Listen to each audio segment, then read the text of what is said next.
I'm here na guys. Ngayon nagugutom na ako kasi wala ako merienda. Kanina dahil sunod-sunod ng mga pasyenteng dumating sa akin. Kasi ako lang laging nanganganak yung patient ko. Ewan ko ba. Ngayon, nagluto ako ng susini na gilisan. Ako, yung kahit na busy pero ang aking lepestek. Charot. Hindi guys, may na-try lang ako. Kailangan daw gano'n. Pag busy, kailangan intact ang lepestek natin, di ba?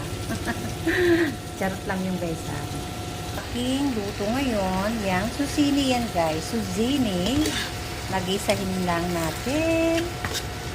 Ginisa ko lang yan na may hipon. Yan.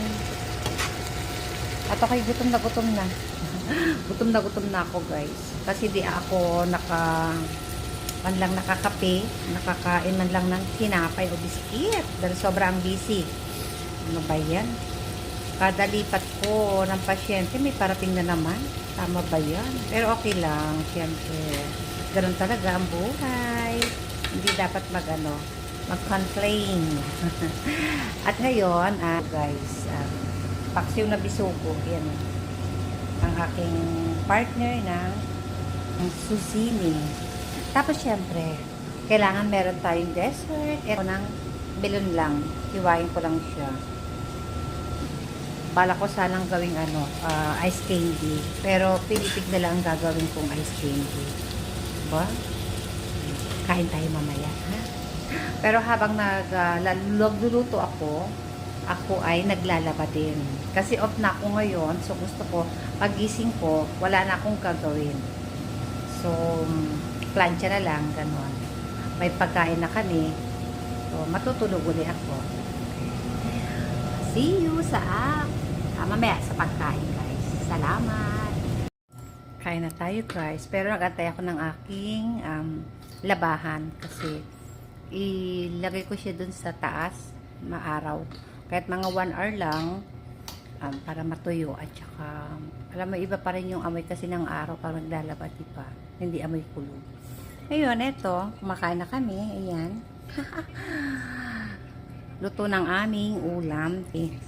Ito, natira pa akong aking collagen, ang susini, and syempre yung paksiw. Nilagyan ko siya ng konting toyo para may iba naman ang. So, akit ako sa taas. Di mo na ako kakain. Kasi gusto ko muna magsampay muna doon sa taas bago ako kumain.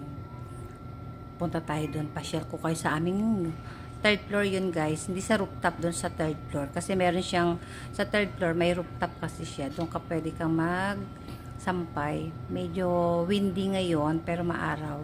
Mga 1 hour lang. Tapos kunin ko na. Magsampay na tayo. Masyadong windy ngayon. Pero okay lang. Mabilis matuyo ang mga damit. Ano ba yan? Aray ko. Ito yung jacket. Ngayon, yung mga uniforme naman.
Done na tayo. Tingnan nyo ang aking, eto, ano to.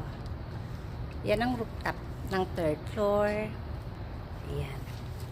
Konti lang yung 5 set lang yun ng uniforme. Tapos, yung iba hindi ko na inano. Sa loob naman yung iba. Mga 1 hour lang kukunin ko na. Masyado.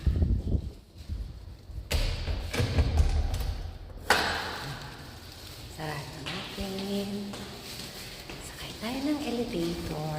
Third floor to guys. So, habang ako ay kakain, yung mga puti naman ng aking kalaban ngayon. Diba? Habang inaantay kong matuyo yung nandun sa taas, kasi 1 hour lang siya, ililipat ko na sa loob. At least naarawan pa, diba? Kaya see you mamaya ulit.